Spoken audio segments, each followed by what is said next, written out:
It's a damp, chilly night at Wrigley Field in Chicago. We welcome you to Game 6 of this National League Championship Series, where the Cubs are trying to close it out on the home front, leading this best-of-7 series over the Florida Marlins 3-2.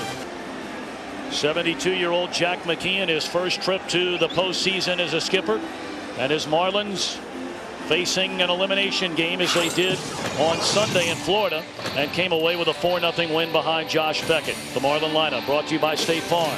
Juan Pierre in center, Luis Castillo at second, Ivan Rodriguez catching, Miguel Cabrera again in right, Derek Lee at first, Mike Lowell at third, a ladder third at Jeff Conine, Alex Gonzalez, and Carl Pavano in place of Brad Penny. And on the mound for the Cubs, an 18-game winner during the regular season, 2-0 in the postseason, right-hander Mark Prior. This is the do-it-all guy for this Cubs, the right guy for the job in Game 6 to win it all. He's a control freak. He puts the ball almost where he wants it, anytime he wants it. Mid-90s fastball, good movement on it, and he's got tremendous poise out there for a young kid. Just a year and a half in the major leagues, and flat out the ace of this staff, and this is a staff with Kerry Wood on it. Al Leiter, you talked about it. You pitched in Game 7 of the 1997 World Series. Right now, Mark Prior's on the mound. You said earlier there's no debate about it. He is nervous. What exactly does he need to think about? What does he need to do to win this Game 6 and end the series? To focus on Pierre and the Marlin lineup. The nervousness is good. Obviously, you drive off of that and off, so it feeds off of your aggressive nature. But you have to focus back to what matters. And what he has control of is when he gets the ball in his hand to execute a hitter's weakness. And that's to look at Pierre right now and just constantly focus on executing pitches and don't allow the exterior distractions of what might happen at the end of this game affect what he does right here on this very pitch. Tonight's game also available in Spanish by utilizing the SAP button on your television. We are set to go. Temperatures expected to get down in the low 40s. We had a great deal of rain during the day today. The field is very wet, especially the outfield. Juan Pierre digging in. First pitch swinging, fouls it out of play, strike one, and we are underway. Pierre 5 hits and 23 at bats during this LCS, with only 1 stolen base in 3 attempts. The Marlins trying to score a first-inning run for the first time in this series. 0-2. And Jack McKeon told us earlier, Steve, it is very important, he believes, to get on the board first for the first time. Well, the top of that order is what's done it for him all year long, Pierre and Castillo. Unfortunately for the Florida Marlins, you're looking for a guy on the mound that struggles in the first inning. That ain't Mark Prior. Popped up short left field, and Alex Gonzalez out to get it. A very late arriving crowd here at Wrigley Field. Still a number of empty seats, which is quite surprising. Undoubtedly, they will fill up soon. The Cubs defensively have Alou in left, Lofton in center, Sammy in right. Aramis Ramirez, Alex Gonzalez on the left side, Mark Grzelcyk, and Randall Simon on the right, with a battery of Prior and Paul Bacco. Now Luis Castillo, only 4 hits in 20 at-bats with a run batted in. He looks at a strike. Opposing hitters against Prior in the first inning hit just 187. Prior yet to throw a pitch out of the strike zone. 5 pitches, 5 strikes.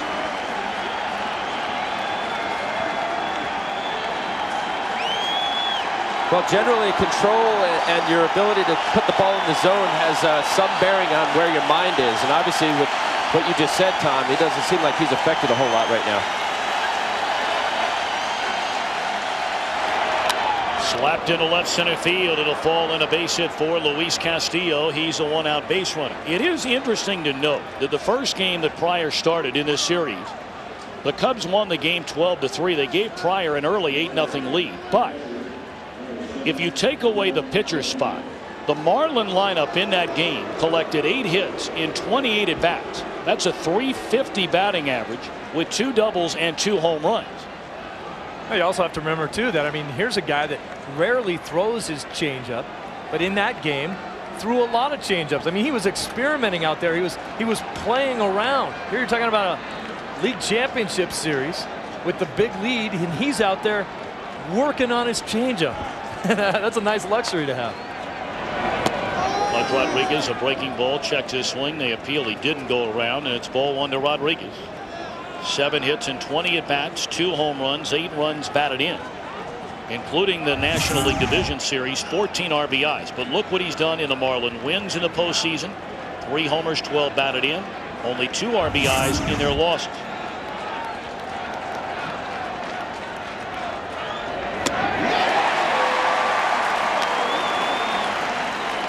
Not too many people are going to catch up with that pitch. Good riding, high fastball up in the strike zone. A high fastball always looks better to a hitter because he sees it better. Fortunately for the hitter, usually has a few more miles an hour on it when it's up there, and your eyes light up, but you can't catch up. Breaking ball and a good one by Pryor. 1-2. And because of that last pitch that Pudge swung at 95 near his neck, that's what made him commit on that curveball in the dirt. They have to commit a little sooner, especially with somebody who throws as hard as Pryor. Everything starts a little sooner.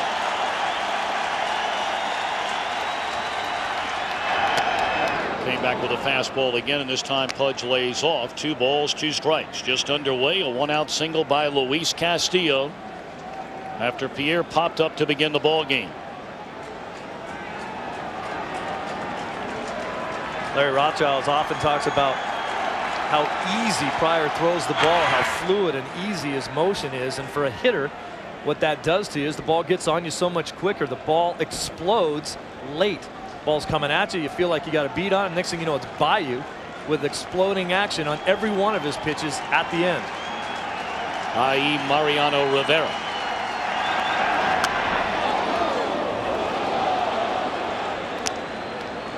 Still 2-2 on Ivan Rodriguez.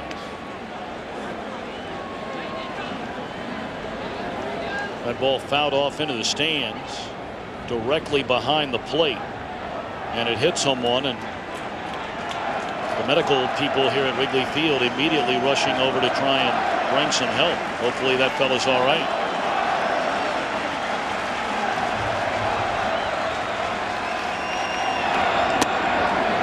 Two, and you would suspect Castillo will be running on the pitch here.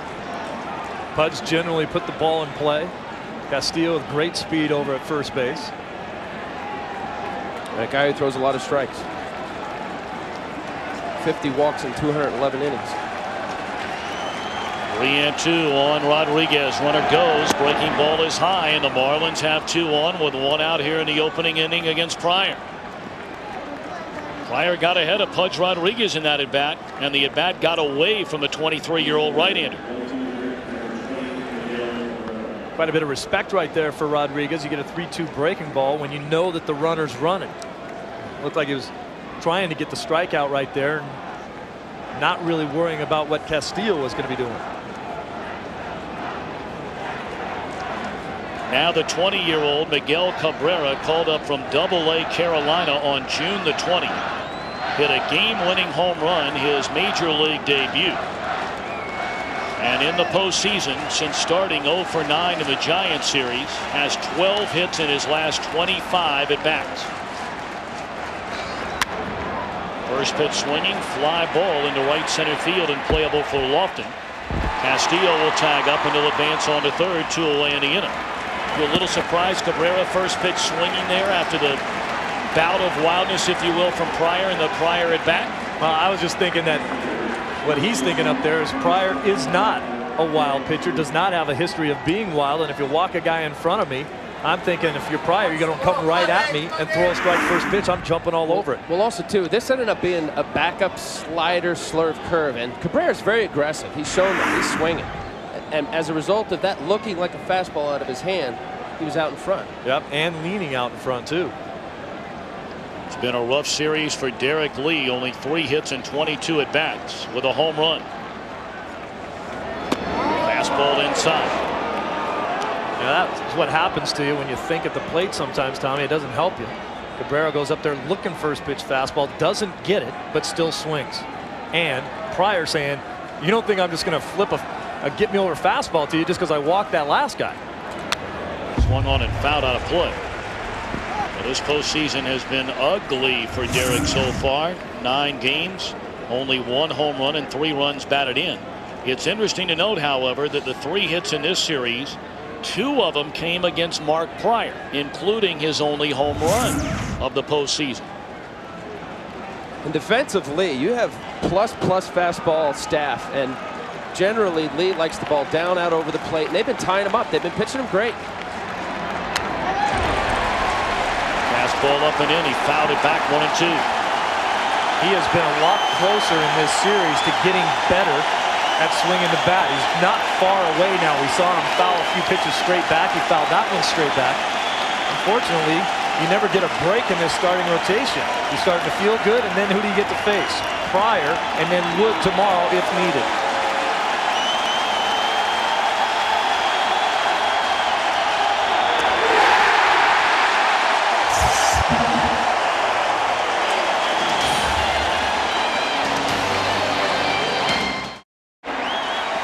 Dusty Baker trying to get a team to the World Series for the 2nd consecutive year. He did so with the Giants last season. His starting lineup brought to you by State Farm. Kenny Lofton in center. Mark Rezolonic at second. Sammy Sosa in right. Moises Alou in left. Aramis Ramirez at third. Randall Simon in first. A ladder third of Alex Gonzalez, Paul Bacco, and Mark Pryor. And on the mound, the 27-year-old Southington, Connecticut native Carl Pavano, who has pitched out of the bullpen during the entire postseason, during the division series and this LCS. His first postseason start here tonight. And there for strike 1 to Kenny Lofton. Yeah, there's the numbers on the season, and I think Al Leiter had it right. This guy is a stud out there when he's on. He's nervous, but I don't think his knees are shaking. He's ready for this start and an outstanding season. And there's Lofton again. He floats one into right field, a leadoff base hit.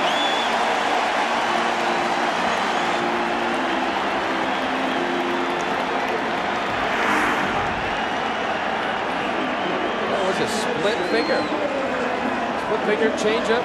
Just went down and got it. Lofton stayed with it pretty good.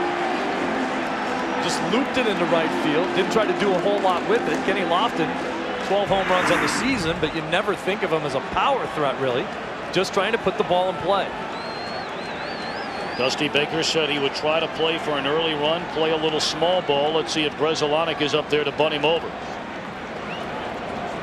Mark only 4 of 23 in the LCS. Puts down the bunt perfectly. He will advance a runner. Nice job. This is what the Cubs have done so well in this series, either at home or on the road. Get on the board first somehow.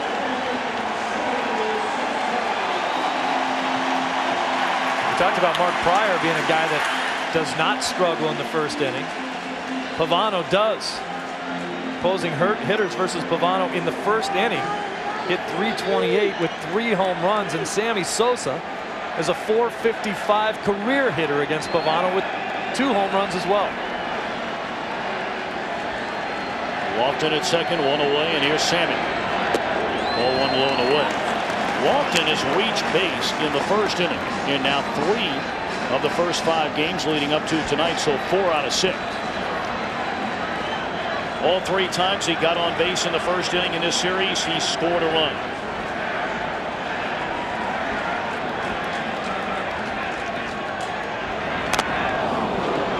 Fouled away, and that foul tip got a piece of Pudge Rodriguez.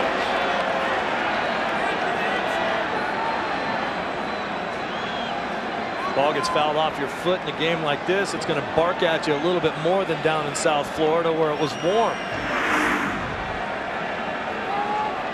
Down and away from Sammy, and he just got underneath the foot protector on that shin guard.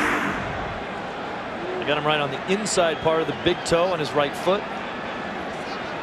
Well, that's going to take a long time to walk off. Not freezing out here tonight. Crisp.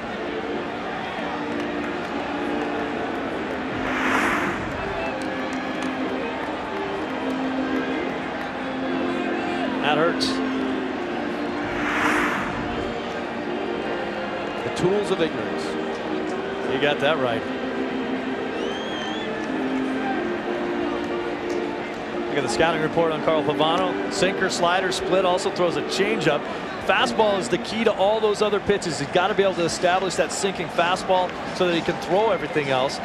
And they say he gets in trouble when he starts to yank his pitches, when he overthrows and hooks the ball.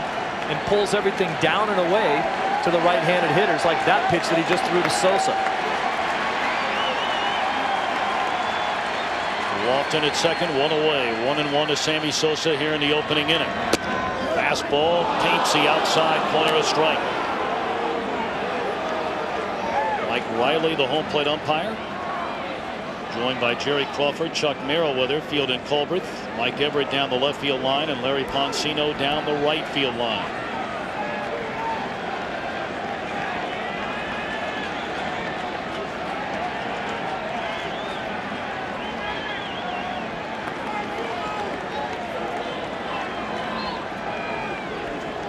Those are the numbers Steve was talking about a moment ago. Sosa against Pavano. Sosa with runners in scoring position during this postseason. A .364 batter with 2 home runs. One, the dramatic home run in game 1 in the bottom of the 9th to tie it. Had a good rip there and fouled it back.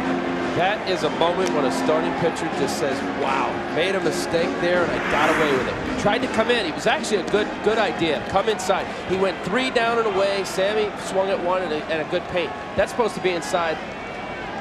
Sammy really should have waffled it based on its location.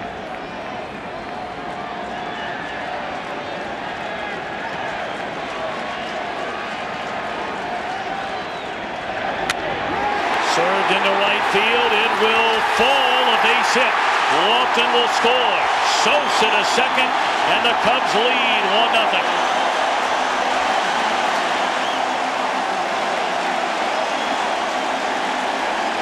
That is a great at-bat because that's how they're going to try to get Sammy out. They don't think he can hit a good fastball. We've talked about that all series, but they're also going to try to get him out with breaking balls off the plate away. That's a fastball away, another one down and away that got pudged. Same pitch one more time, as Al talked about. Tried to go in and miss, but now they say good slider away and he won't reach it. He did reach it. Good job of hanging in there and kind of thinking along with the pitcher.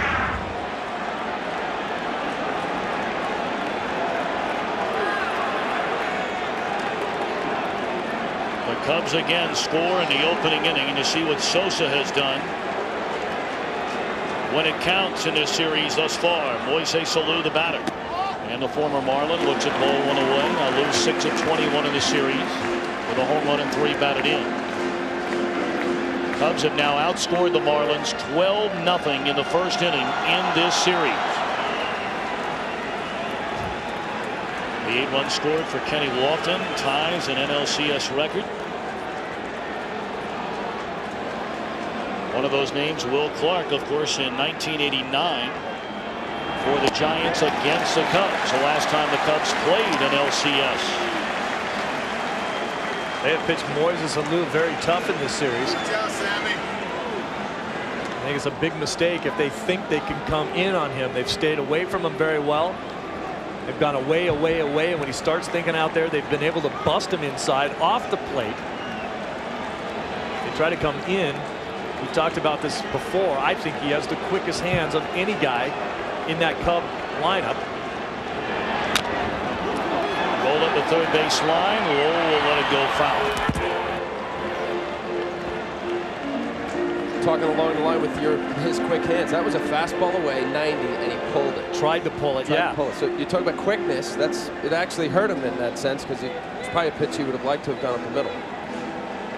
They've done a good job of just doing the opposite of what Moises has been thinking. If he's looking away, they've busted him in. If he's been trying to pull the ball, they've stayed away very well with him. Actually pitched him very carefully. I think they want to miss anywhere on the inner half to Moises Alou for as strong as he is and as quick as he is inside.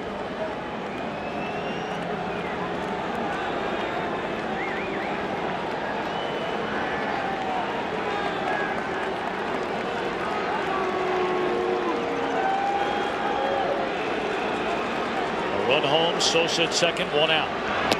Down and away, 3-1.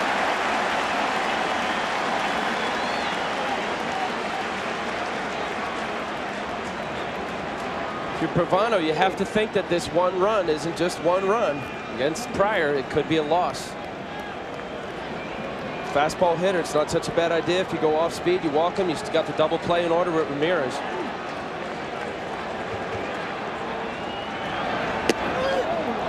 Breaking ball caught the outside corner, and Alou disagrees. Full count. You can see, watch the way Alou kind of pulls out a little bit. See that front shoulder go and the hip go? He's wanting to put everything that way towards left field. He's really kind of pulling out a little bit too much, trying to pull. If Pavano can duplicate that pitch, he throws it again. Ground ball in the hole. Gonzalez will not even attempt to throw. That'll be an infield hit for Alou, and Sosa stays at second base.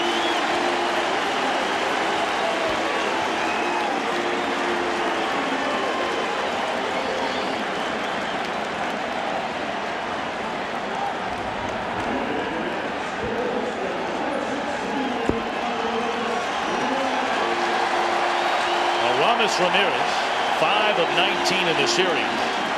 3 of his 5 hits for home runs. He's knocked in 7.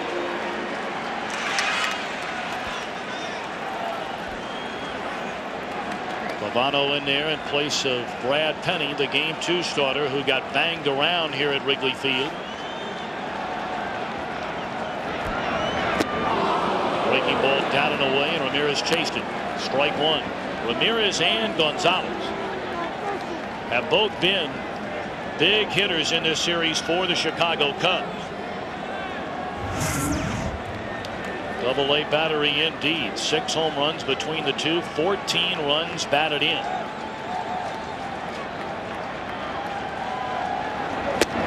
Another breaking ball. 0-2. Pavano has a good one early on here tonight.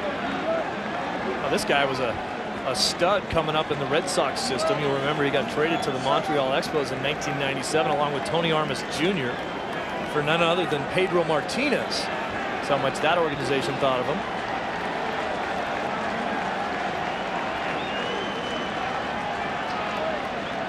Two on, 1 in, 1 out. Pitch away. Pavano was traded from Montreal to the Marlins in a multiplayer deal that involved Cliff Floyd going the other way. Based on those 2 swings that Ramirez had on the sliders down the way, you see he can't hit it, but he shows throw it again. Fly ball left field. Conon's got it for the second out of the inning. Well, you look at the ivy.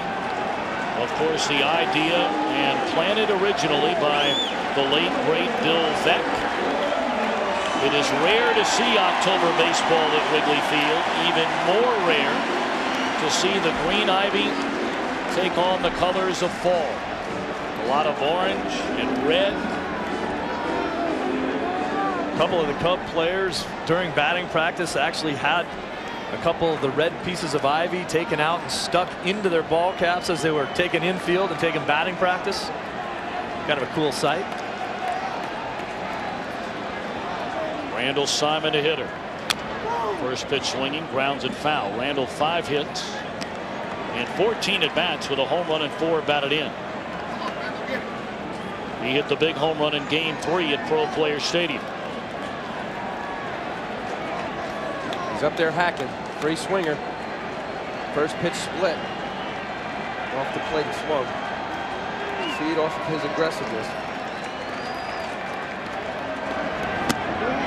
Tried to get him to chase that high fastball, which Simon will do. Took it that time, 1-1. Tough thing about Simon being so aggressive is that he doesn't walk very often, but doesn't strike out very often either for a slasher. Great bad ball hitter. You don't have to throw a strike to get him out, but you also don't have to throw a strike for him to hit a laser somewhere. There's a laser into right field, but playable for Cabrera, and that'll end the inning. 1 run, 3 hits, 2 men left. Marlins bat in the second, trailing Mark Pryor, 1-0.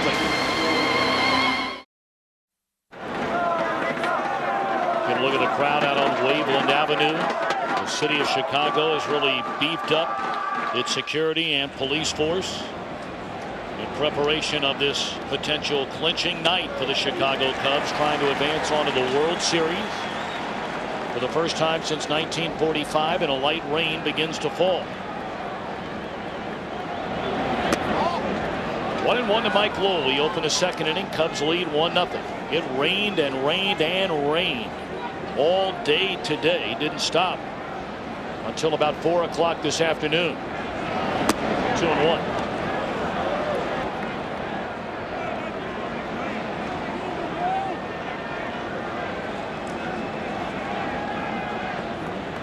Lowell getting his 3rd straight start in the series after not starting the first 3 games. You see Mike Lowell wearing that protective device on the outside of his left hand, the hand that was broken, much the same way that ball hammered down the left field line, but bending foul. The Astros, when Jeff Bagwell had broke his hand, came up with that device to wear for some protection.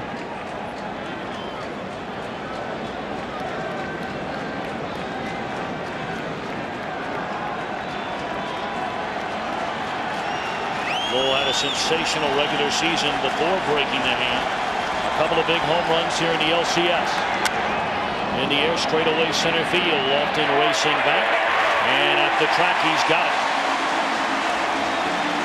The impact of Kenny Lofton since coming over from the Pittsburgh Pirates, boy, has it been big in the postseason. We asked Mark Pryor about it.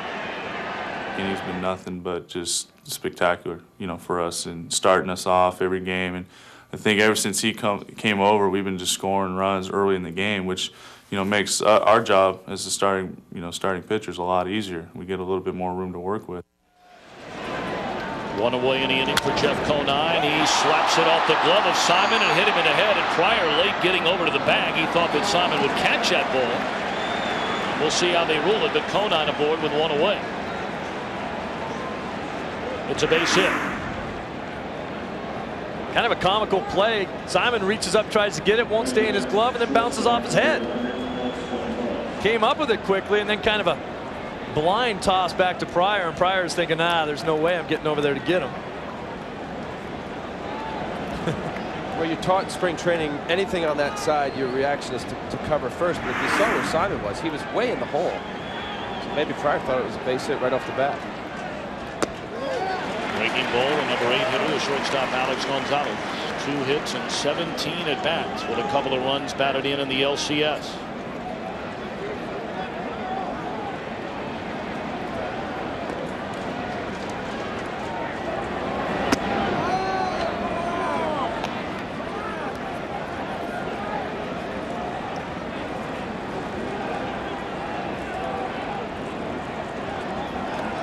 Marlins left 2 on in the opening inning against Pryor.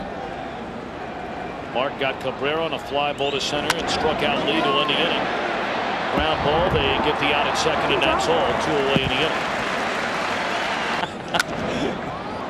That ball in the air down the right field line, and out of play by Carl Pavani. Kind of shows you what kind of impact the Cubs have had on the entire nation, not just the area of Chicago. A lot of Cub fans everywhere you go. Tell you what, you look at 3 of the 4 teams, and I think the Florida Marlins are going to start to have a little bit better following with the team they're starting to put together here. No question about it. But you talk about how many Red Sox fans there are across the country, how many Yankee fans there are across the country, and Cub fans. They're everywhere. I just think Cub fans have more computers. Or more Sprint phones. Broken bat roller up the middle. Bresolonic will get there and throw out Pavano to end the inning. 1 hit, 1 left. 1-0 Chicago. Welcome back to Wrigley Field in Chicago. Game 6 of this National League Championship Series, and the Cubs trying to finish off the Florida Marlins with a 1-0 lead. First pitch swinging. Alex Gonzalez to Alex Gonzalez. 1 pitch, 1 out. It's happened a few times in this series, hasn't it? I thought you were going to keep the running tab on that. It's getting up there. Alex Gonzalez to Alex Gonzalez. Doesn't make you think too much. Well, Al Leiter actually did a little research. We told you about the nicknames. Alex Gonzalez of the Cubs is just nicknamed Gonzo.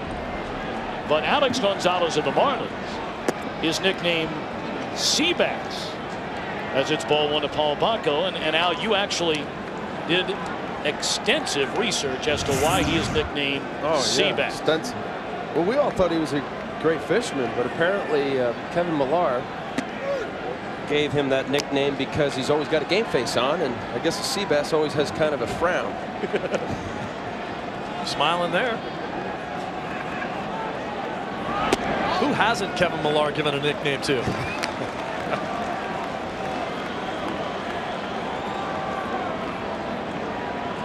Kevin Millar be giving himself nicknames if he looks in the mirror these days. Shaved head, bad mustache. 2-2 to Paul Bacco. Millar and the Red Sox trailing that series 3-2 as it moves back to Yankee Stadium.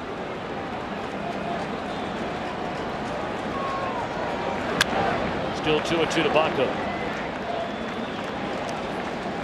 Pavano allowed that first inning run, but I know, Al, in between innings you thought he did a nice job of just keeping the damage to 1. There were 2 on with only 1 out, and already a run in. It's a great job. First of all, first inning is a big pressure inning for a starting pitcher anyway, but for him to have that start and only give up 1 run, that was great. Slapped in the hole. Gonzalez lost his footing, throws anyway, and it's Tardy. We talked about how wet the field is. They have the infield covered, but the outfield grass is very, very wet. Tommy, I don't even care that the kid didn't throw him out. The guy is so cool down there at short. I mean, this is so pretty. He is a lot of fun to watch play the game. Feet go out from under him right there. Turns around, facing entirely the other way, and throws a strike from the seat of his pants.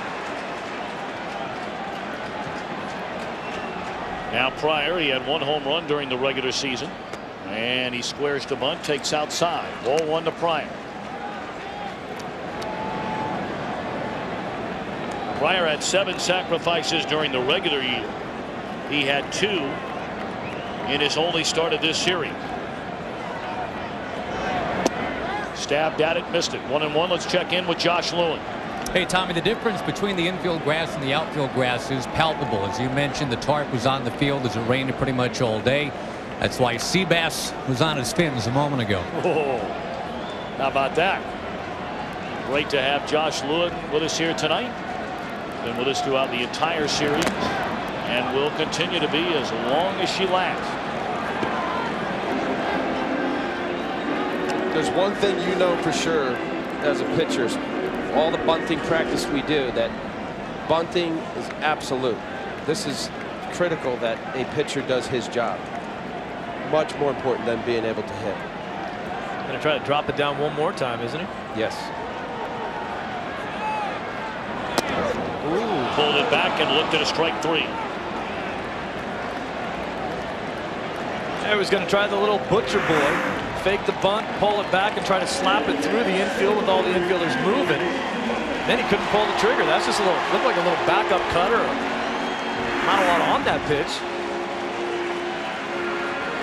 Wait, a lot of times you do the butcher boy to get it out there. The pitcher sees that you're still bunting and maybe thinking that he's going to groove a fastball. And the only reason why he didn't swing there because he thought it was a fastball and it was a breaking ball.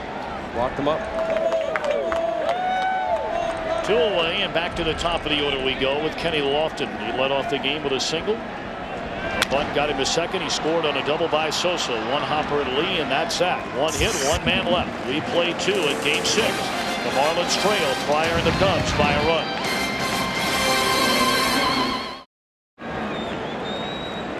Whenever a team from out of town comes rolling into Wrigley Field, the very first thing they check, which way is the wind blowing? Will it be a hitter's day or a pitcher's day? The wind has been coming and going. Right now it looks like it's favoring the left-handed hitter, blowing out a little bit towards right, maybe right center. Not a factor early on in this ball game. 1-0 Cubs lead as the Marlins have a top of the order against Pryor here in the 3rd.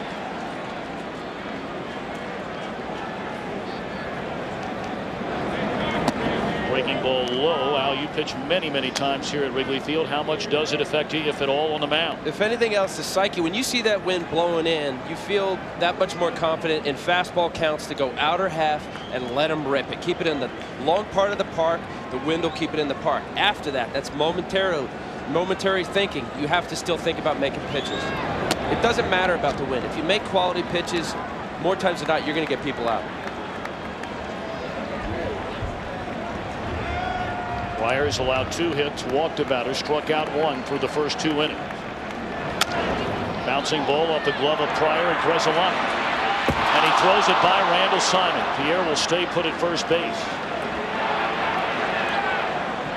It looked as though Gresolani had a little more time than even he thought to make a good solid throw at Randall Simon. This is where speed really hurts you. You have to hurry up everything. All the infielders are moving. They think they have to hurry their throw. But that's a ball that should be caught by Randall Simon, no question. There should be an error on the first baseman. This ball doesn't really bounce. If he just stretches, he's got it. That ball went through his legs. There's an error scored there, which it is. It should be on Simon. They gave the error to Gresolani.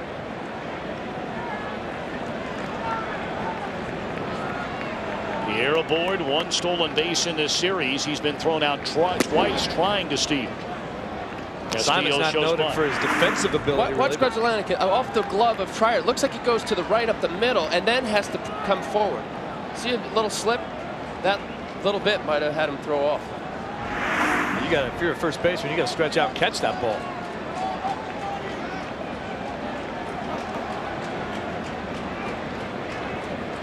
Runner goes, and it swung on and fouled out of play. So Jack McKeon playing a little hitting and running after Pierre reaches to start this 3rd inning. It's a big error.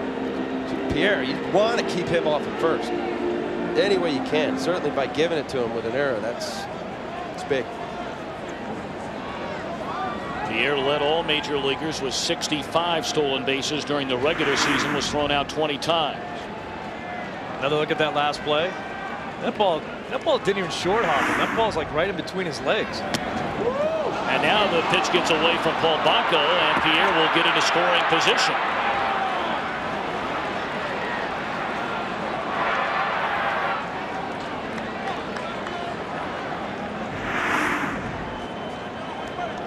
This ball just running on him a little bit. Maybe the bat in his way. A lot of times a guy will fake a bunt, put that bat right in the eye level of the catcher, makes it a little tougher to catch the ball. That has scored a passed ball on Paul Baco. Now Castillo bunts it in the air. Diving play by Ramirez.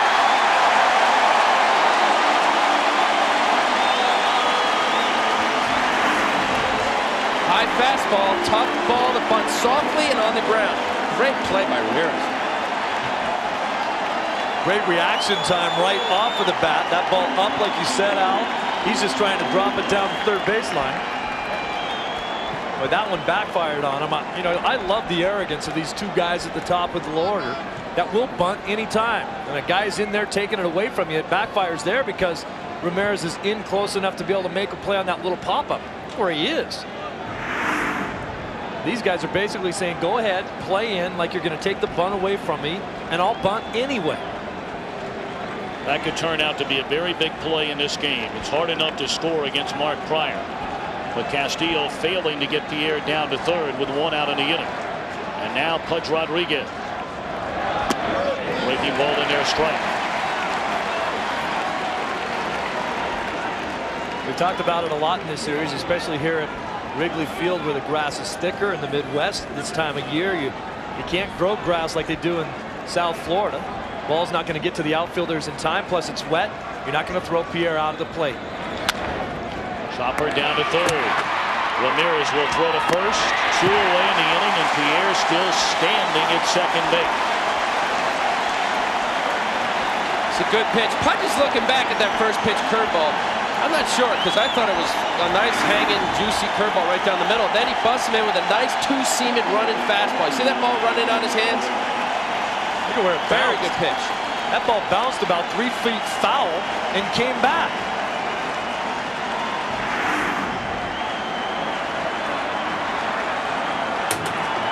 Now it's up to Miguel Cabrera. He flied out to center field his first time up.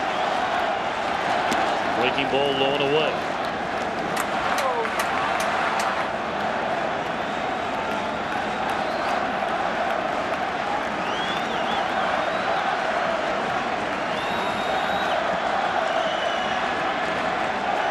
Fryer pitching out of trouble for the second time in the first 3 innings of this game.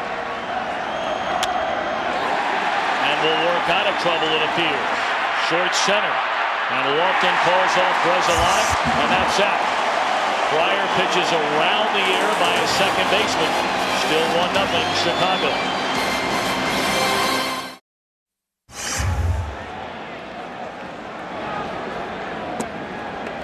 Cubs bat against Carl Pavano, leading 1-0 last of the 3rd inning. Game 6 of this National League Championship Series, and the Cubs a win away from a trip to the World Series. Slapped foul by Grzelcyk. Well, Grzelcyk is a number 2 hole hitter, able to do what Castillo, the 2-hole hitter in the Marlin lineup, failed to do in the 3rd. After a leadoff single by Lofton in the 1st inning, Grzelcyk moved into 2nd with a bunt, and he scored on a double by Sosa, the only run of the game.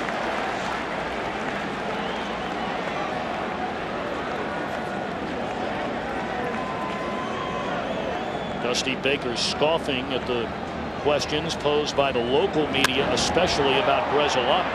Fly ball into right field and caught by Cabrera. 1 away. So here comes Sammy Sosa. Al Leiter, if you're Carl Pavano, how do you come after Sosa? He doubled to knock in a run down the right field line his first time up. With a good piece of hitting on a breaking ball that was down and away, and he hit it the way he threw it, which was soft down and away. I would think, if I'm Pavano right now, I would start out just the way he did last time. Fastball down and away. It looks like this wind now is favorable to the pitcher. Even though it's blowing to right, it looks more like right and in. Came with a first pitch fastball, and Sosa fouls it away. Tried to come inside, middle. Sammy just didn't get to it. I think on any breaking ball they throw, they're going to try to keep it out of the strike zone. Throwing bad breaking balls that he can chase.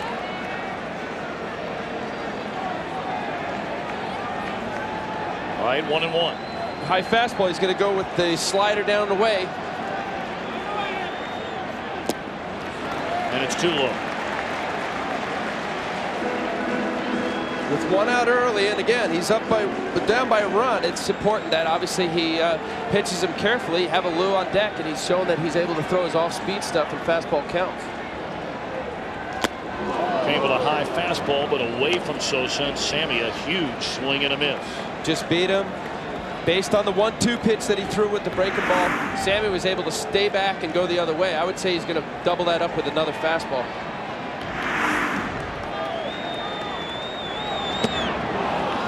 Perfect slider. That was the location he wanted the last time Sosa was up there. While we have a moment, let's send it to Los Angeles. Here's Jeannie Zalasko.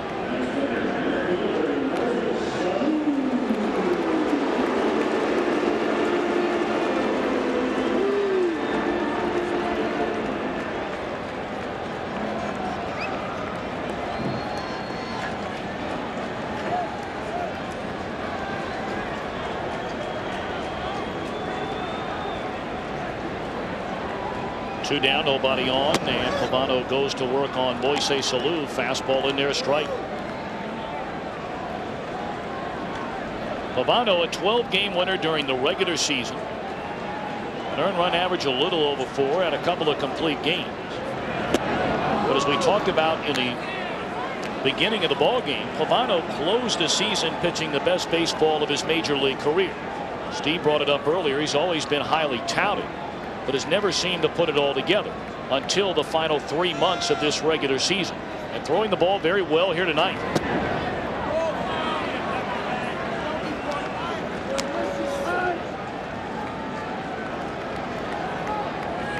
We asked Jack McKeon if he was worried at all about Pavano's stamina coming into this game, seeing that Pavano has not pitched since the final week of the regular season. He said, "I'm not worried about him at all. Big, strong guy and wants the ball." Gonzalez to his left, and Pavano moves through the heart of the order in 1-2-3 fashion. We play 3 at Wrigley Field. 1-0 Cubs. Welcome back to Wrigley Field, where the Chicago Cubs have added another run, giving them a 2-run lead. We rejoin the action now in the bottom of the 7th inning here on ESPN Classic. Bottom of the 7th inning at Wrigley Field, and the Cubs with a 2-0 lead. Dontrelle Willis on in relief of Carl Pavano. Willis came on with a runner at third and 2 men out in the 6th inning. On a ball 4 pitch to Eric Karros, was charged with a wild pitch, allowing Sammy Sosa to score the Cubs' 2nd run.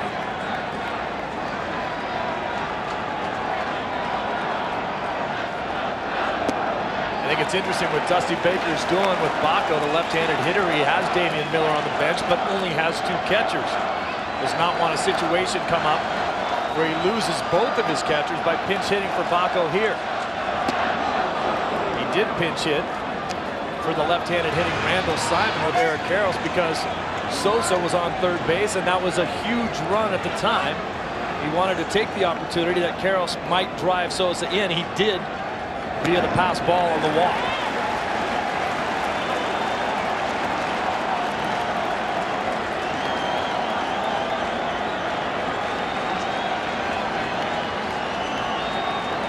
Three-2 to Baco. Line into center field, a base hit.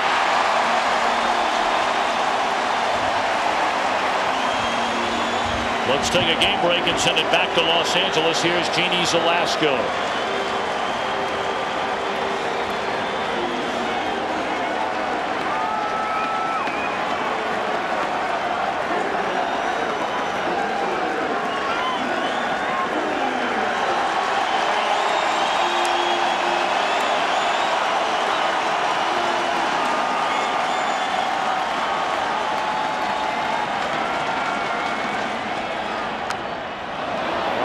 Trying to bump the runner over and pops it out of play. 0-1 to Pryor. He struck out twice. Once trying to put down a bunt in the 2nd inning.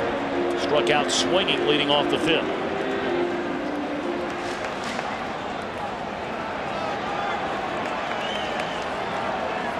I think Mike Lowell should take a little bit more advantage of charging down third base. Pryor should be trying to bunt this ball to the right side. Can't get it down at all. Pryor's father, Jerry, grew up in Chicago, attended Loyola Academy. He always provided the best baseball opportunities available for his son.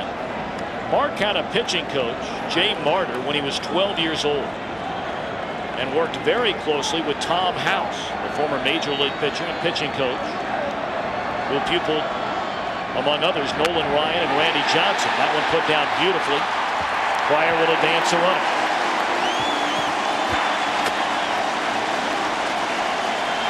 Tom House's son was on Pryor's Little League team when he was 15 years old.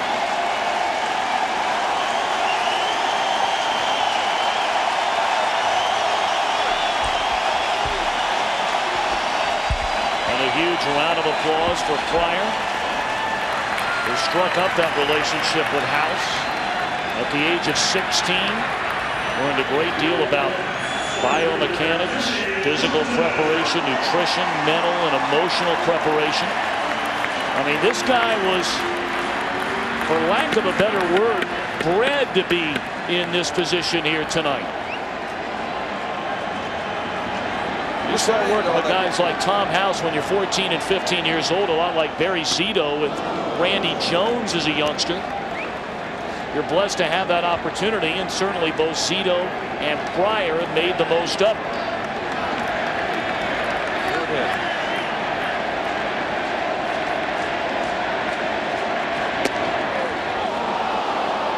0-2 to Kenny Lofton.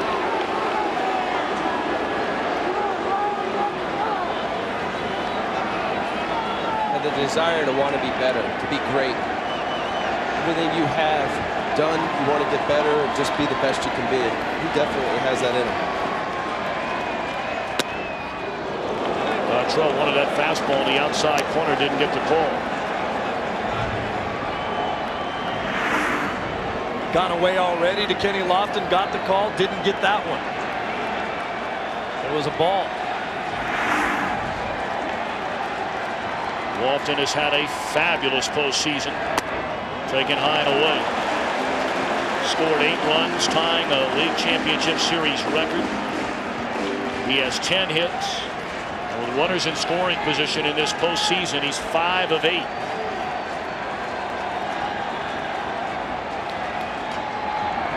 Swing and a miss.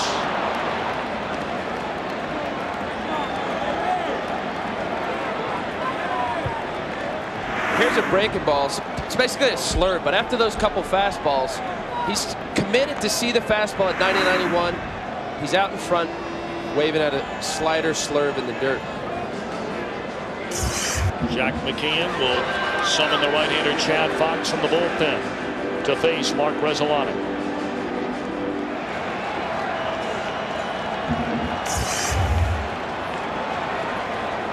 Runner at second, 2 away. Cubs bat, bottom of the 7th inning. Bresolano, a floater into center field, and a fall a hit. They will wave around Baco. 3-0 Chicago.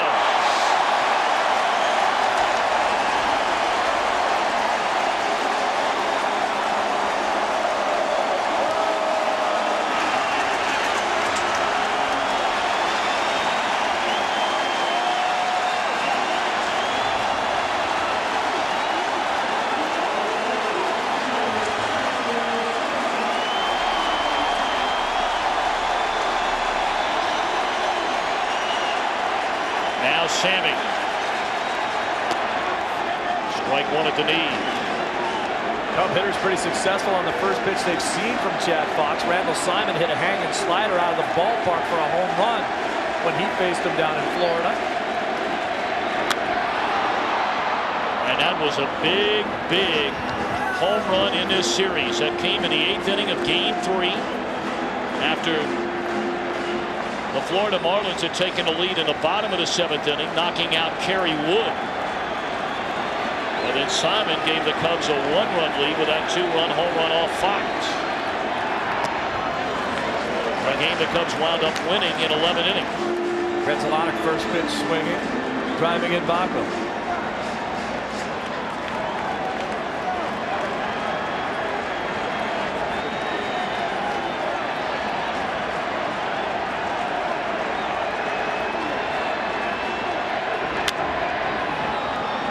Served on a play. Still 1-2 to Sosa. Sammy 2 hits tonight. Has knocked in a run and scored a run. He has 7 hits in the series and 22 at bats with 6 RBIs.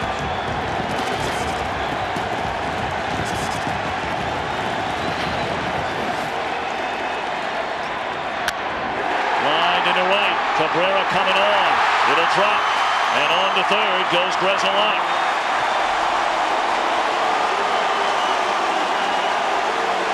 Sammy just doing a great job of hitting up there, taking his shots to try to hit the ball out of the park with big swings early in the count, and then late in the count going with the pitches away.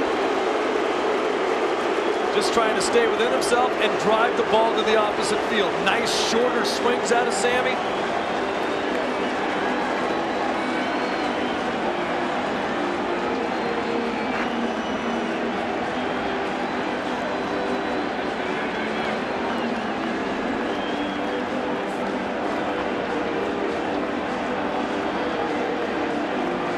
Sammy Sosa, who has had enormous success as a player, one of the game's all-time great sluggers, much like a long-time Chicago Cub, Ernie Banks, who hit over 500 home runs. Banks never had the chance to go to the World Series.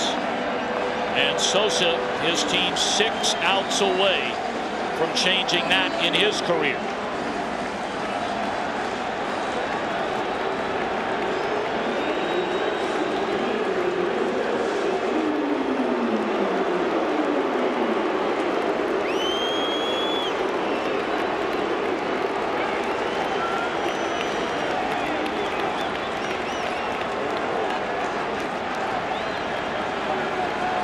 Chase Alou with runners on the corners and 2 away.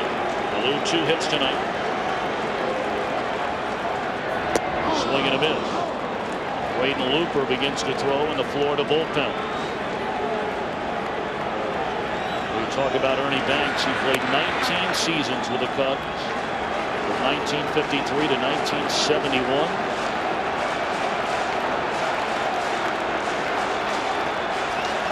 to Alou. Taken high. And you consider the long and oftentimes losing history of the Cubs. Chicago had a winning record in only 6 of Ernie Banks' 19 seasons. They drew less than 1 million fans in each of his first 15 years.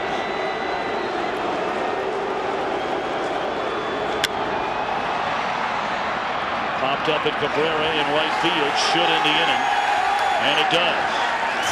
The Cubs score a run, and we go to the 8th, 3-0.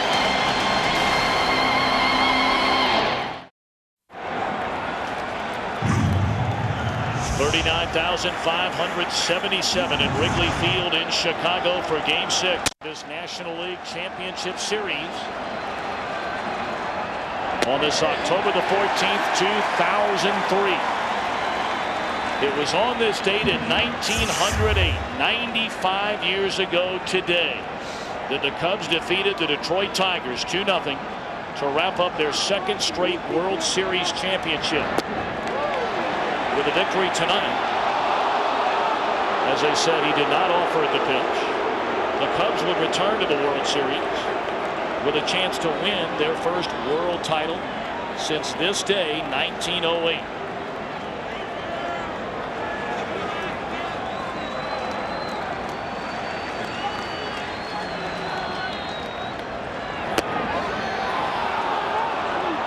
Mike Mordecai takes outside. Cubs won their 2nd straight World Series in 1908. Both titles came at the hands of the Detroit Tigers. The Cubs of that era had the famous double play combination, Tinker to Evers to Chance. A pitching staff led by Mordecai, Three-Finger Brown, won 29 games that year. In the air at Alou, 1 away. And it is interesting to note that in those days the Cubs did not play here at Wrigley Field. They played at the West Side grounds. Our game summary brought to you by Nissan. Pavano, solid tonight for Jack McKeon's team. Allowed 2 runs in 5 2/3. Pryor has been, well, he's been Mark Pryor. Sosa knocked in the game's first run. 12-0. The Cubs have outscored the Marlins in the opening inning in this series. And the Marlins beginning to run out of outs against Mark Pryor. They're down to their final 5.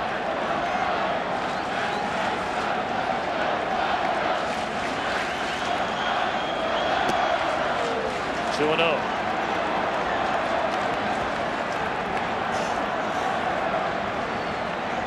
Four of the 5 Marlin wins they've had in this postseason have been in come-from-behind fashion.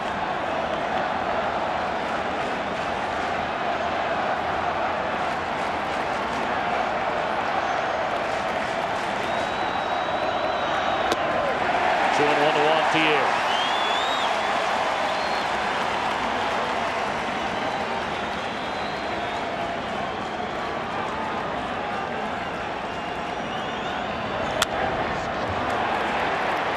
Field line, Alou giving chase, but about 5 rows out of play.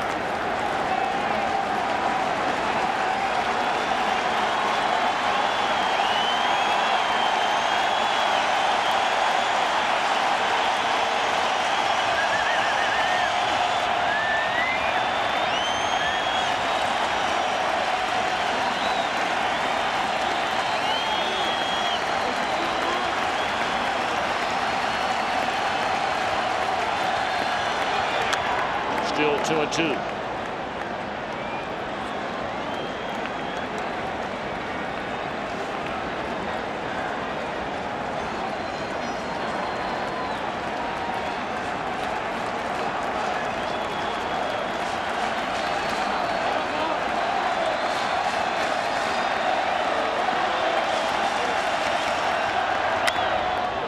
That's a fair ball down the left field line off the bat of Pierre.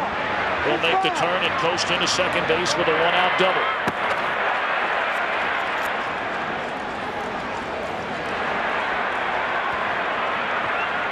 Pryor just has to continue to obviously do what he's doing, but it's in some respect when you only have a 1-run lead as he had up until the last couple innings, the wiggle room was less. So the focus and attention and aggressiveness and concentration, all the things that a pitcher needs to do to be good, might falter a little. I'm not saying he's doing that, but this guy you mentioned earlier about his breeding, you know, he gets it mentally. And that, to me, today, athletes in general are physically stronger and they're intellectually stronger. He's got the mental discipline, which is to be strong enough to not allow the exterior distractions to get into his task and focus. Stay on your task and think small. Strike one to Luis Castillo. His trigger is the same. Selection, location, target. With aggressive behavior, throw it. That's it. Don't think about all of the other stuff that's going around.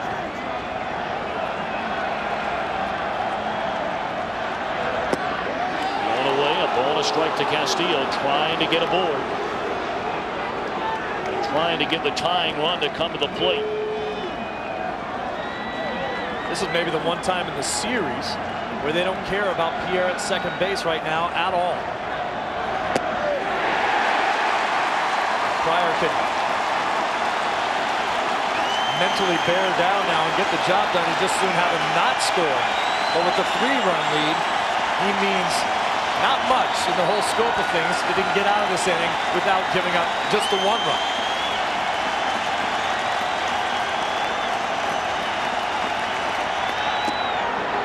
Not even a whiff of activity down in that Chicago Cubs bullpen. Pryor averaged more pitches per start than any pitcher in the major leagues this season. This will be 110 on the night for Pryor. And it's 3-2. Of course, just 116 pitches in his first start of this series. Previous to that, he had 3 straight starts at over 130. He hasn't shown any reason to have any activity. Stuff's the same. Foul out of play. Castillo making him work. Al, you talked about the pitch that you throw in this situation that you have the most confidence in throwing a strike. And that's what you have to do right here to Castillo, don't you? I mean, he's not going to hurt you with the long ball most likely. All 6 of his home runs are from the right side. But the guy on deck can, and if he does and Castillo's on, that's a tie ball game. Got to go after Castillo and make him put the ball in play. 3-2. Again fouled away. A 7-pitch at bat thus far for Castillo. And now Kyle Farnsworth will go to the bullpen mound and start to get loose.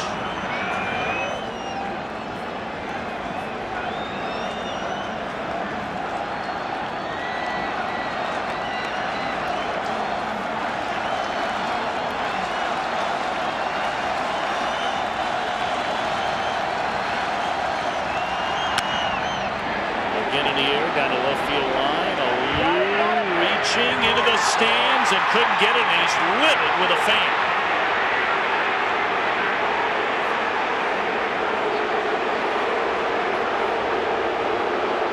We've seen this happen here before.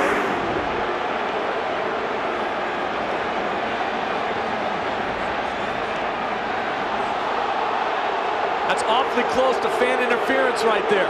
The umpire's all over it. The umpire right down there, Mike Everett's on the play. If Alou has to reach into the stands, it's fair game for the fans to catch the ball. If the fan reaches out over the field, then it can be ruled fan interference. That is very, very close. And that's a Cub fan who tried to make that catch. Why? And it's ball 4 to Castillo. The pitch gets away from Baco, and advancing on to third is Pierre. So now the tying run will come to the plate for the Florida Marlins here in the top of the 8th inning, in the form of Ivan Rodriguez, who has 2 home runs in the series, 3 homers in the postseason, and 14 runs batted in. There you see it again. The fan, there's a couple fans in there reaching out there to try to catch the ball. That's just a little kid right there. You can't really fault to any of them, really. But here in Wrigley, when the opposing team hits a home run, they throw the ball back onto the field. I'm surprised someone hasn't thrown that fan onto the field. I think he's going to be scared to leave this place. Looked to me like at least one of them down there trying to catch that foul ball was a youngster. And I don't know about you, Al, but if I'm a 10 or 12-year-old kid at Game 6 of a Cub game and the ball comes into my area, I'm trying to catch it. You know, it's a foul ball.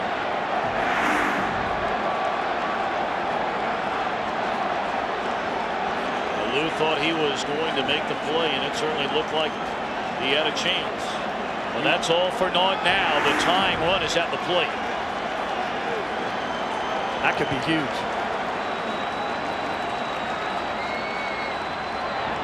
Whoa, Pryor got away with a hanger right there, and Rodriguez must have been looking for it because he jumped all over it and hooked it foul. Rodriguez in this series in the postseason, a .500 batter with runners in scoring position. We've seen him cheat and look inside every once in a while when he wants to hit a home run. He's hit both of his home runs to left field. Gets most of his hits to right field, but that could work against him right. They were trying to go away from him, and that ball hung inside. He may have thought they were trying to go in there. They really weren't. Threw a fastball right by him. 0-2.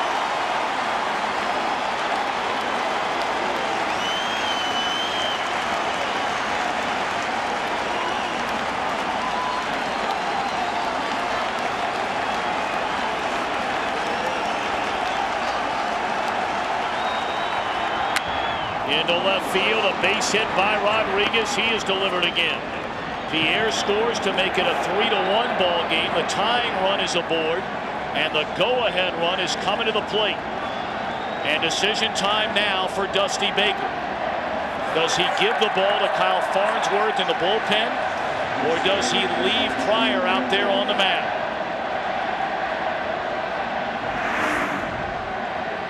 Another breaking ball right there. There's not nearly as much break on the breaking balls in this inning as we have seen earlier in the ball game. Both of the breaking balls that he threw to Rodriguez hung. That one got hit for a base hit. Miguel Cabrera is 0 for 3. He homered off Pryor, his first start of this series in Game 2.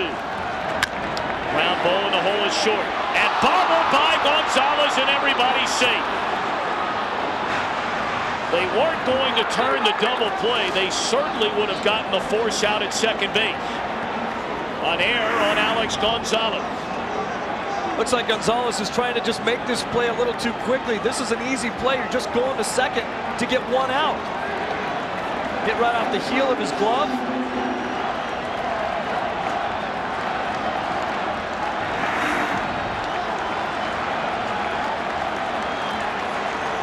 Now Derek Lee, he's 0 for 3. He's 3 for 25 in this series. But again, to repeat, Pryor's gotten the best of him tonight. But Lee had 2 hits, including a home run on Pryor in Game 2. Hammered down the left field line, and the game will be tied up. Scoring is Castillo, scoring is Rodriguez. It's a 3-3 game as the frustration ends for Derek Lee. I was just going to say that Derek Lee has been dangerously close to catching up with one of those fastballs that Pryor has been throwing. He got one on the inner half right there, and he did catch up with it. Inner half, running in on his hands, but not enough. This is a tough ball to keep fair if you're hitting.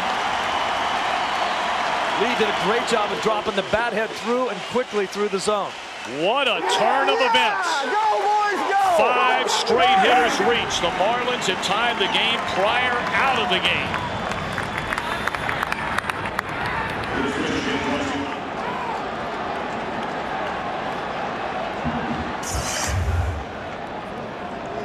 Kyle Farnsworth has come into the game for Dusty Baker after the Florida Marlins scored 3 times to tie this game. And it's safe to say that every Cub fan has to be wondering right now, is the curse of the Billy Goat alive and well? 2 bizarre plays have occurred in this inning, which have helped the Marlins tie this game up at 3. There's ball 4 to Mike Lowell. We start on the pop fly down to third base line a moment ago. Very close play as far as being interference. Mike Everett is the third base or the left field umpire who is right on top of that call. And then the bouncer to Gonzalez at short. Just one play going to second to get the out there, and he didn't make it. And during that intentional walk there to Conine, you could have heard a pin drop in this place. Go ahead run stands at third. And Jeff Conine, the batter. In the air, right field. Plenty deep enough, you would assume, to get Cabrera home. Sosa the catch. The throw will come to the plate, and the Marlins have taken a 4-3 lead on a sac fly RBI off the bat of Jeff Conine. You cannot say enough about this Florida Marlin team. Have they gotten a couple of breaks in this inning? Absolutely. But the difference between winning teams and losing teams are those that take advantage of breaks when they get them.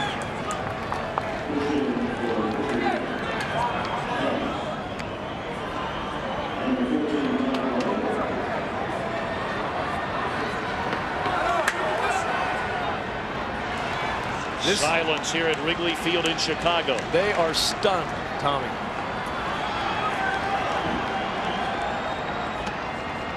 And now the intentional pass will go to the pinch hitter Todd Hollinsworth. Well, we were talking about it just a short while ago. Eerie how similar this game had been played out to that Game 5 of the 1984 National League Championship Series. The decisive game in that series, Rick Sutcliffe, the best pitcher in all the National League, cruising along with a 3-0 lead. The San Diego Padres scored a couple of runs. They got the break they needed on the ground ball that went through the legs of Leon Durham. They scored 4 more times to win the game and win the series.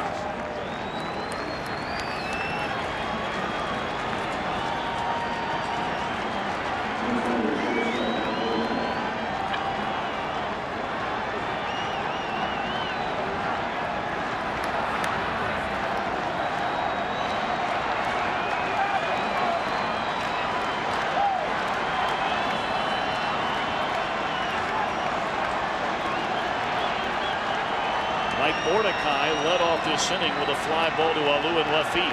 He'll bat for the second time in the 8th. What has been a 4-run Marlins 8th, and they're loaded with 2 away. Breaking ball in the dirt, 1-0 to Mordecai. Close the book on Pryor. 4 runs, 3 of the 4 runs earned in his 7 1/3 inning.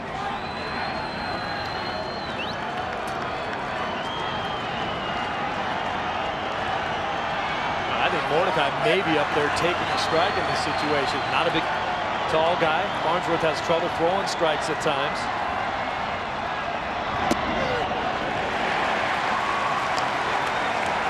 We'll get Urbina ready in the Florida Marlins bullpen. And he will come on to pitch. Hollinsworth came to the plate a moment ago for Chad Fox.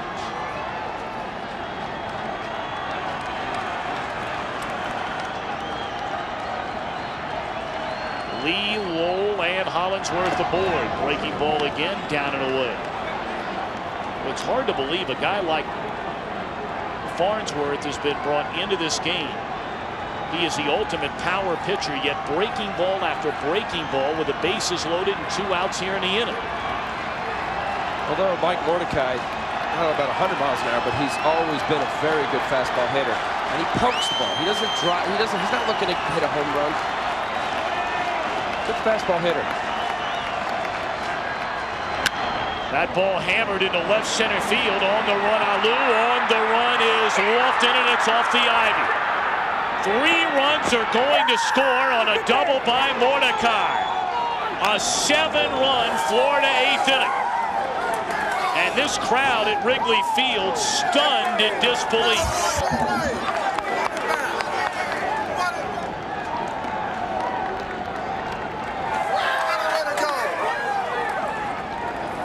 You just said it out. Mordecai, a good fastball hitter. He got one and hammered it. Well, I said about poking it, he obviously drives it, but he's always been a very good fastball hitter, meaning poked, gap-to-gap type hitter. And all he did was work the count to get to the fastball.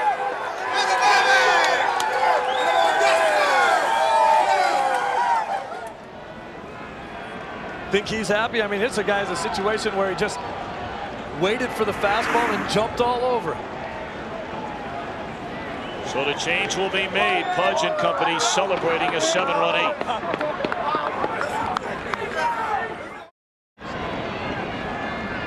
Seven runs scored by the Florida Marlins, still batting here in the top of the 8th inning. They have stormed back after trailing 3-0 when this inning began. Mike Remlinger now on the pitch, and Juan Pierre the batter. Lined into right field, a base hit. They're going to wave around Mordecai. He will score. It is an 8-run Florida 8th inning.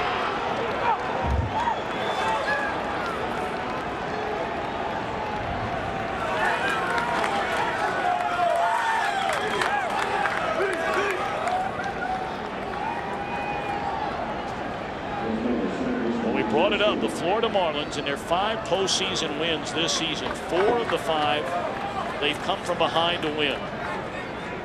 As you look at the numbers on Remlinger so far in this postseason, the Cub bullpen has not pitched well as a group in this series.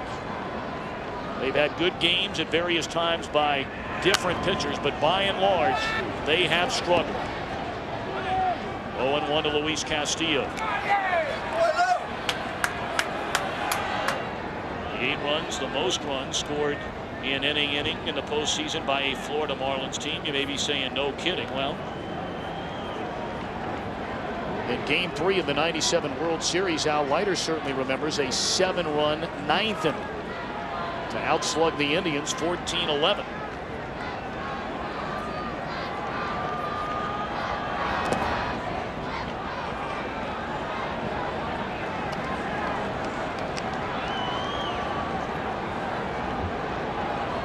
Without sounding overly dramatic here, you certainly hope and pray for the safety of those fans down the left field line that are taking a lot of heat from the fans down that way about a possible interference of Moises Salud catching that pop fly in the stand. I think it's safe to say the fan did something, Steve, that any normal person would react in such a way. And it's certainly, we're walking a fine line now, but you know, a fan's getting out of control and doing something that they shouldn't do. Meaning taken out on those fans sitting down there in the left field corner and thinking that it's, you know, somebody down there's fault, and the Marlins have scored 8 runs in this inning. There are very few fans that come to a ball game where they see a ball coming towards them no matter where they're sitting and wouldn't react and try to catch it. It's part of the reason why you come to the game. Popped up down the first base line, and Griselana got to get it, and that'll end the inning. The Florida Marlins take advantage of a couple of strange plays and a big error to score 8 runs in the inning. An 8-run Florida Marlin 8th inning. And the Cubs come to bat in the bottom half of the inning, trailing by 5.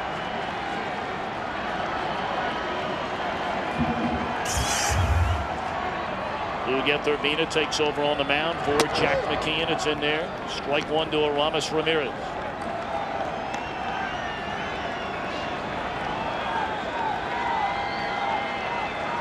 That is the second 8-run inning this year by the Florida Marlins in well over 1,000 innings of play. Swung on and fouled back out of play, and talk about a time to do it for the second time. This situation now becomes very good for the Florida Marlins as far as the way they close this game down. They've been almost closer by committee between the two guys, Urbina and Looper. Now McKeon has the opportunity to have either or, and right now Urbina in the 8th.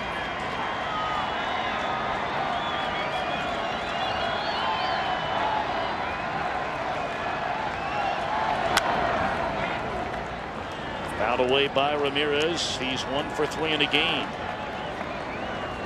been talking about this whole series about the importance of Pierre and Castillo to this lineup.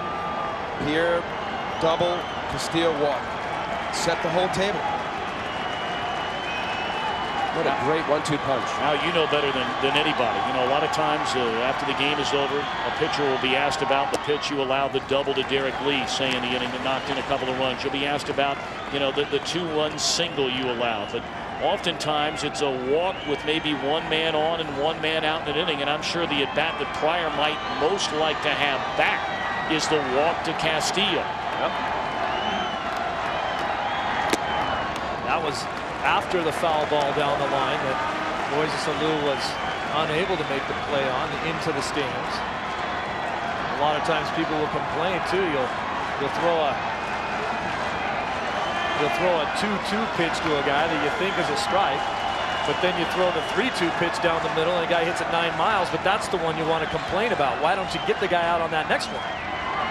Swing and a miss, and gone is Ramirez to open the Cub 8th inning.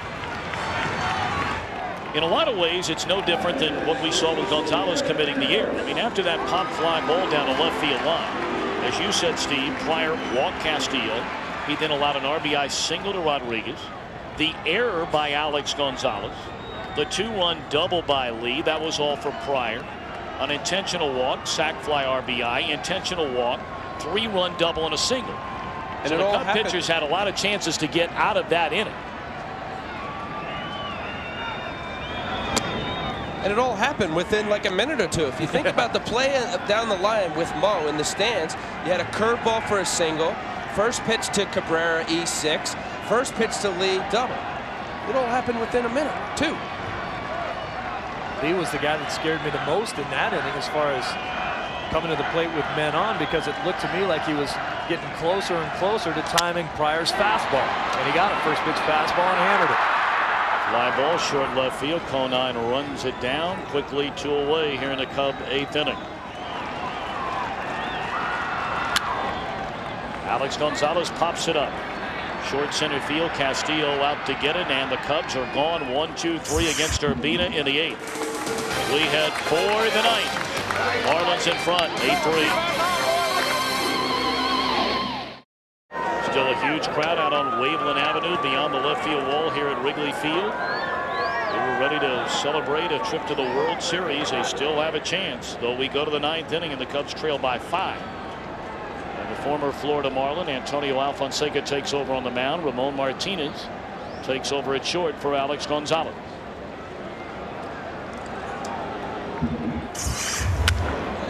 Rodriguez lines one into left center, 1 pitch and 1 out. You know, the feeling of this crowd and the way they're stunned right now. You talked about the '84 game, Tom.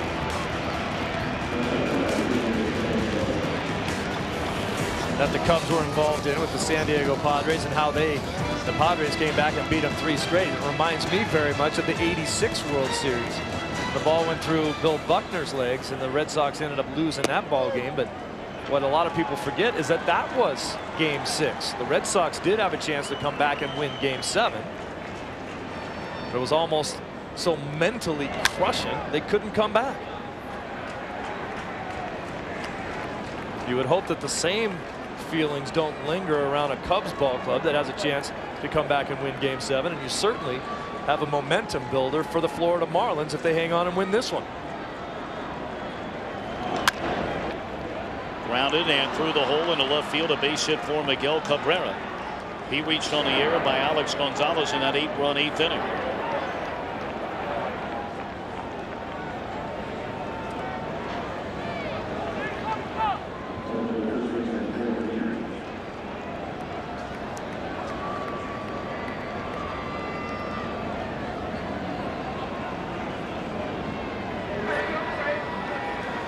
Carl Pavano, just an excellent effort tonight. A surprise starter in Game 6, filling in place of Brad Penny. And a long night, or a long 8th inning, I should say, for that Cub fan among many, many others here tonight.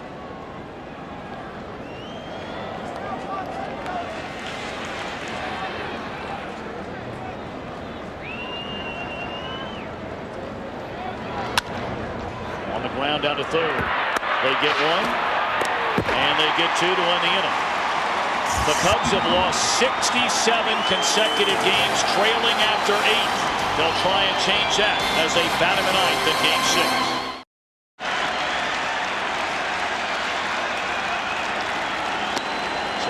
Faces here at Wrigley Field in Chicago after the Florida Marlins scored 8 runs in the top of the 8th inning to come from behind against Mark Pryor and the Cub bullpen. Juan Encarnacion takes over in right field. Urbina still on the mound, trying to nail it down and send us to Game 7. Game 7 matchup would be the same matchup we saw in Game 3. That 11-inning marathon at Pro Player Stadium, and the Cubs beat the Marlins 5-4. Kerry Wood left the game in the 7th inning after giving up 2 big runs in that game and was trailing 3-2 to Mark Redden, who allowed 2 runs in 6 2/3 innings. 0-2 to Paul Bacco. I think it should be noted, people should know, that the Cubs organization here did the right and smart thing by escorting that fan in question on that foul pop-up down the line with a bunch of security members and led him out of the ballpark so that nothing bad would happen to him. Well, you know what, guys, we were talking about it in between innings. I mean, here's a young man that came to the ballpark here tonight. Clearly a huge Cub fan, listening to the game on radio, hoping to see something that hasn't happened to this franchise in 58 years. Came here excited, rooting on his team, and one freak split-second play as it strike 3 to Bacco. You can only hope and pray. And again, some out there may say, the guy's being sappy. You know what? You only hope when that young man goes to work tomorrow, goes home to his family tonight, that people are going to understand the position that he was in and by no means blame him for anything that happened in that inning. It's not his fault. Oh, it's not only not his fault, but same advice that my father used to give me when I used to complain that the umpires used to beat us all the time. That he said the umpires will never beat you.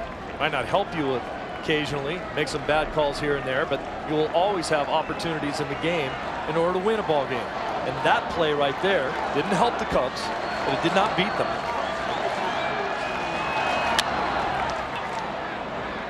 Fly ball into right field. Encarnacion is there, and the Cubs are down to their final out. The coordinating producer of Major League Baseball on Fox is Michael Weissman. Tonight's game produced by Jeff Gowen, directed by Jim Lynch. Our associate producer is Carol Langley McDermott, the associate director Larry Lancaster, and our broadcast associate Kevin Dresser. Thanks to our technical producer Craig Marlowe. The pregame show produced by Gary Lang, directed by Bob Levy, coordinating producer Scott Ackerson. Studio technical supervisor is Jack Simmons. The senior producer of Fox Sports is Bill Brown. And the executive producers at Fox Sports are Ed Gorin and David Hill. And thanks as always in the booth for the work of Mark Wagner.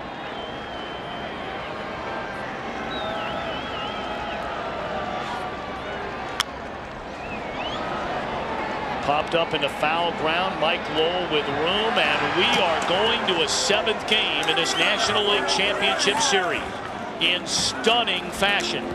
The Florida Marlins scored 8 runs in the 8th inning and beat Mark Pryor and the Cubs 8-3. Psycho, you said it before the game. The pressure was on the Marlins tonight, and you believe it falls squarely on the shoulders of the Chicago Cubs in Game 7. Now, there is no doubt about that with an organization who hasn't won a World Series for 95 years, hasn't been to one since 1945. They were now expected to get there. Up 3-2 in this series with their best pitcher going.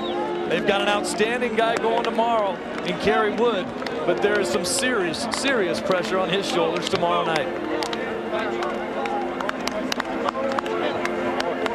I think the 3 of us sitting up here in the booth, along with nearly 40,000 in the crowd, cannot believe in a lot of ways what we just saw happen. I think Al said it the best when he said it happened so quickly. And a loss like that for the Cubs, it's demoralizing. That wasn't just a clean loss. The boost that Marlin team is feeling right now is absolutely going to flow over for tomorrow. The swing is totally gone to the Marlins. Let's send it downstairs to Josh Lewin. Derek Lee had been 3 for 25 in this series before the big hit. Tell me about the big hit, Derek, and what a load off it must have been. Oh, man, it seems like every time I'm up, I got someone in scoring position. I haven't been able to get the big hit. And, I just want to pick my teammates up one time, and tonight I got a big hit, and it felt good. Seemed like you were close, though. You were on a couple of Mark Prior pitches earlier in the game. Yeah, I haven't felt bad the last few days, hitting some balls hard right at people. But, just before that at bat, my hitting coach told me to keep swinging the way I had been, and it worked out.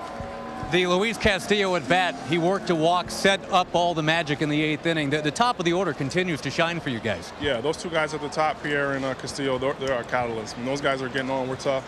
And tonight, Pierre had a big game. Louis had a huge at bat. It was about 10 or 12 pitches, and that set the tone for the beginning. All right, now Game 7. Kerry Wood, tell me about what you're thinking. This is what it's all about, man. It comes down to Game 7. You got two great pitchers going tomorrow. It's going to be a great battle. They don't give up. We don't give up. So it's going to be a lot of fun tomorrow. Congratulations on the double. Thanks, Derek. Thanks a lot. All right, Derek Lee got it done. The Fightin' Fish fight on. Tommy, back to you. Josh Lewin, thank you very much. So the Cubs had a 3-1 lead in this best of 7. Josh Beckett took care of business with a complete Game 2 hit shutout. Tonight, the Marlins bats come alive in the 8th inning and rally to beat Mark Prior and send it to Game 7 tomorrow night. For more information on tonight's game and the latest information on Major League Baseball, go to foxsports.com. For Steve Lyons, Al Leiter, Josh Lewin, and our entire crew, I'm Tom Brenneman saying thanks so much for being with us from Chicago. Jeannie Zelasco and Kevin Kennedy will be along from Los Angeles in just a moment.